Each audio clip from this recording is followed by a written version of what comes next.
Assalamualaikum warahmatullahi wabarakatuh. Kali ini bersama saya Hoirul Umam. Kali ini kita kembali lagi di Kesdegan, podcast Demokrasi Elegan. Ruang diskusi kita dalam menjaga denyut nadi demokrasi di Rembang.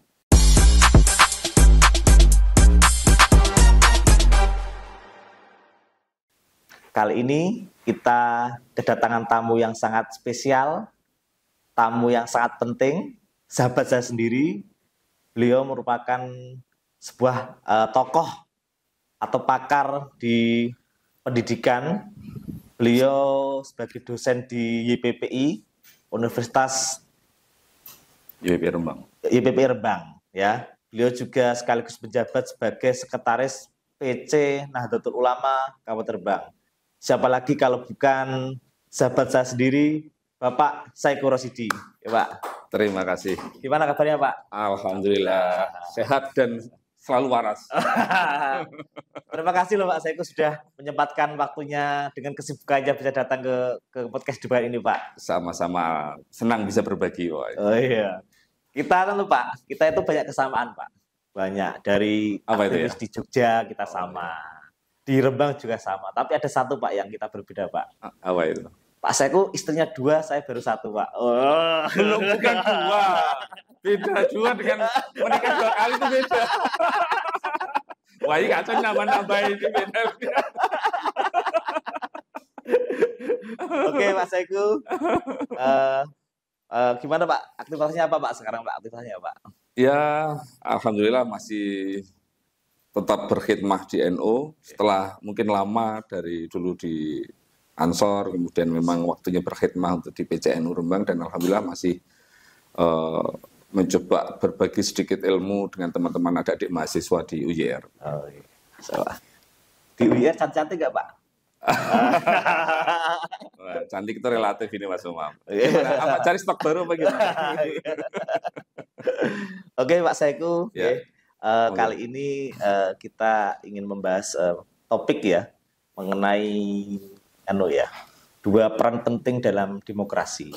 Kita tahu bahwa ada 2 peran krusial dalam di demokrasi atau pemilu. Yang pertama tentu mengenai pendidikan dan yang kedua mengenai peran dari organisasi kemasyarakatan.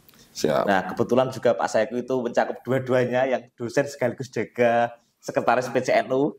Nah ini gini Pak, kita mau tanya Pak ya, kira-kira pandangan Bapak, kacamata dari pendidikan itu bagaimana sih Pak seharusnya pemilih masa kini ini disiapkan agar menjadi pemilih yang cerdas dan tidak mudah terombang-ambing mengenai isu atau money politik. Ya, kira-kira gimana sih Pak itu pandangan dari pendidikan Pak? Oke, baik. Terima kasih Mas Umam, sahabat saya juga ini. Saya pikir kalau dari sudut pandang saya sebagai akademisi maupun dari ormas Islam dalam hal ini adalah PCNU, tentunya satu hal penting, mungkin kalau saya sedikit feedback ke belakang gitu ya. Dulu pendidikan politik itu hal yang tabu, apalagi di era Orde Baru dulu, itu hal yang hampir mustahil untuk diajarkan di tingkat pendidikan. Namun dalam hal ini, dalam kondisi demokrasi saat ini justru sebaliknya, bahwa pendidikan politik itu harus dilakukan sejak dini, sehingga jangankan di level perguruan tinggi, bahkan terutama di pemilih pemula, sejak dini harus diedukasi tentang bagaimana berperan dan berkontribusi dalam degan ini, demokrasi yang elegan ini. Tentunya dengan edukasi sejak dini, tentunya adik-adik baik itu pelajar, pemilih pemula, terutama mahasiswa yang katanya agent of change di situ, memiliki literasi yang cukup, ya, sehingga tidak mudah terframing dengan isu-isu yang hoax, dan tentunya dengan the wave teknologi saat ini ya, gelombang informasi yang sedemikian rupa ini seringkali terutama Gen Z ini belum cukup cakap memfilter mana itu hoax, mana itu fakta. Nah ini tentunya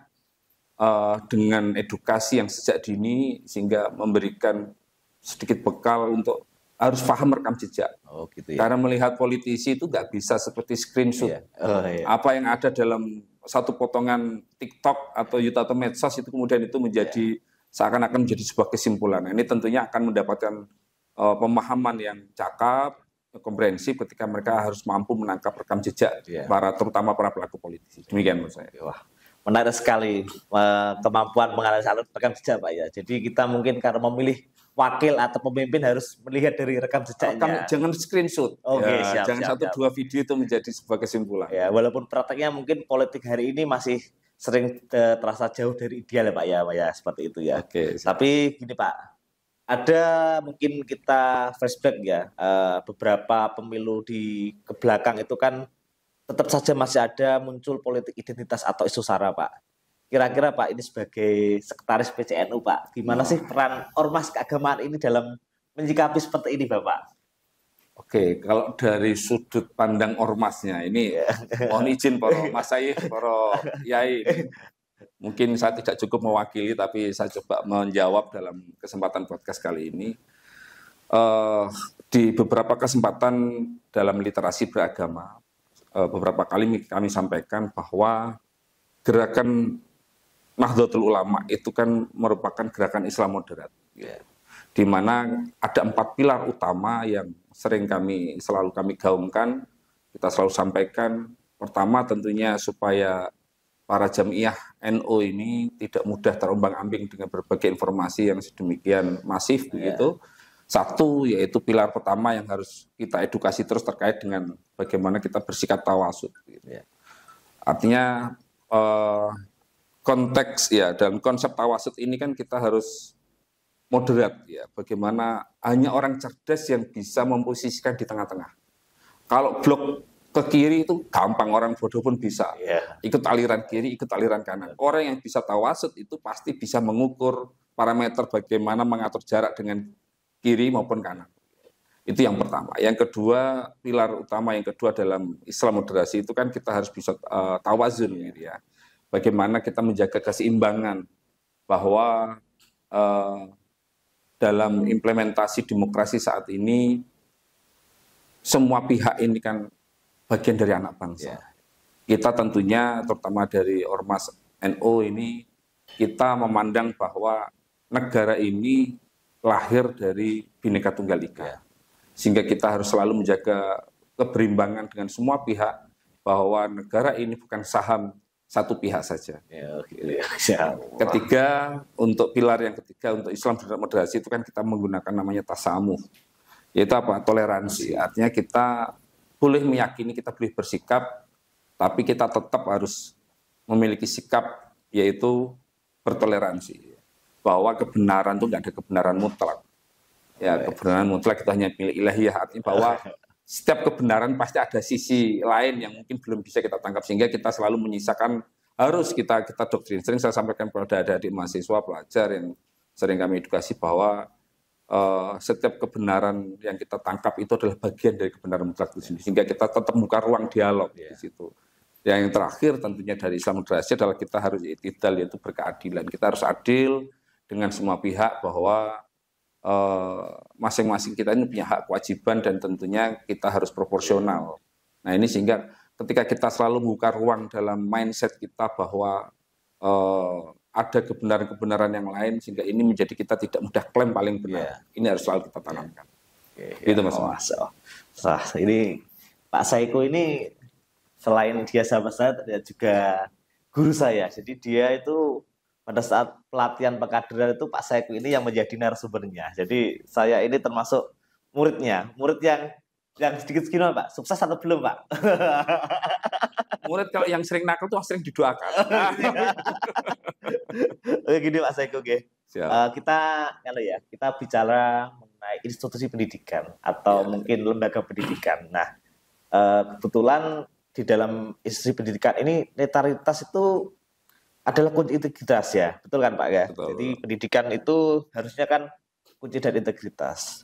Tetapi mohon maaf Pak, ini kadang mohon maaf di pemilu atau di pilkada ini kan gimana ya?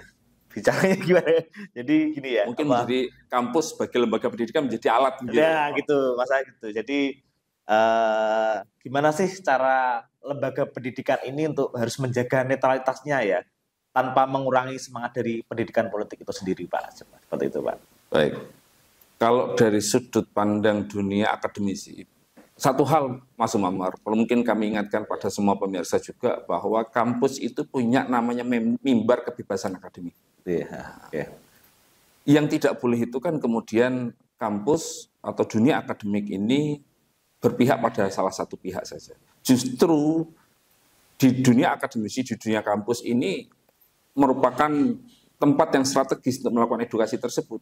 Bahwa dengan kebebasan mimbar akademik ini kita punya media, bahwa mahasiswa itu berhak dan memang harus kita edukasi secara proporsional. Sehingga walaupun mahasiswa juga ada yang pemilih pemula loh Mas. Betul, ada yang memang udah 2 kali pemilihan, tapi ada juga yang ternyata karena sekarang itu anak-anak Gen Z itu ada juga yang ternyata baru atau mungkin waktu SMA belum memilih begitu. Nah, ini sehingga justru di ruang-ruang akademik ini kita punya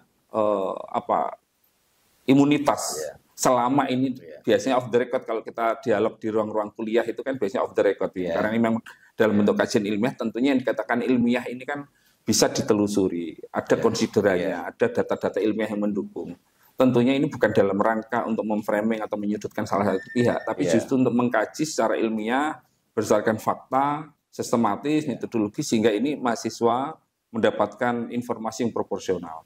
Dan tentunya mahasiswa sini saya yakin untuk di skala Rembang itu kan para pelajar terutama mahasiswa itu kan masuk kalangan-kalangan menengah ya. Nah, ini memiliki peran strategis untuk sekaligus mereka mengamplifikasi di masyarakat sekitarnya. Oh gitu ya. Kalau Pak, kalau di ormas keagamaan gimana Pak?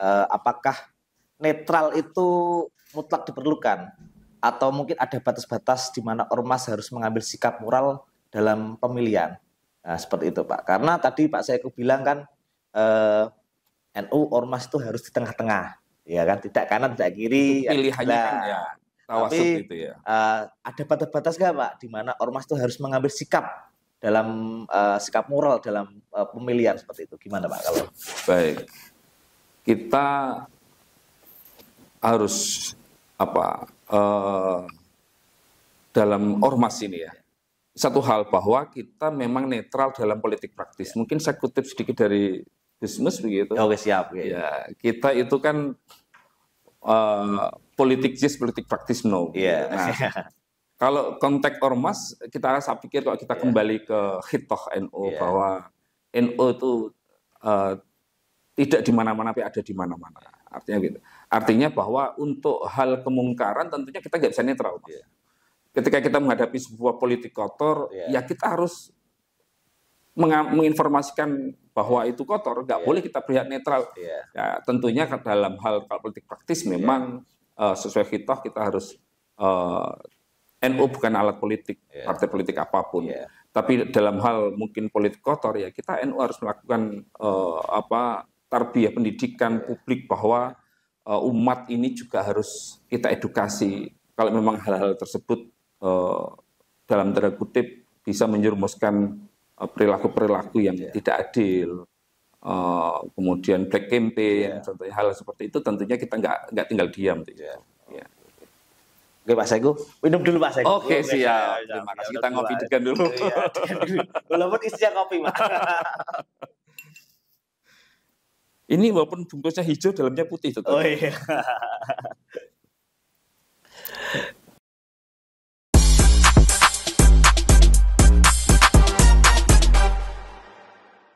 Selanjutnya kita ingin mengobrol sedikit tentang menengahi polarisasi dan menjaga persatuan.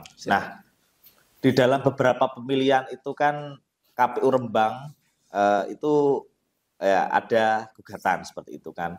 Mungkin setelah pasca pemilu pasti sering meninggalkan luka polarisasi.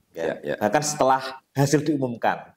Nah, kira-kira Pak, pandangan dari Bapak itu strategi konkret mungkin dari sektor pendidikan dan keagamaan ini untuk menguatkan kembali persatuan ini pasca pemilihan itu Pak. Pasca pemilu gimana Pak?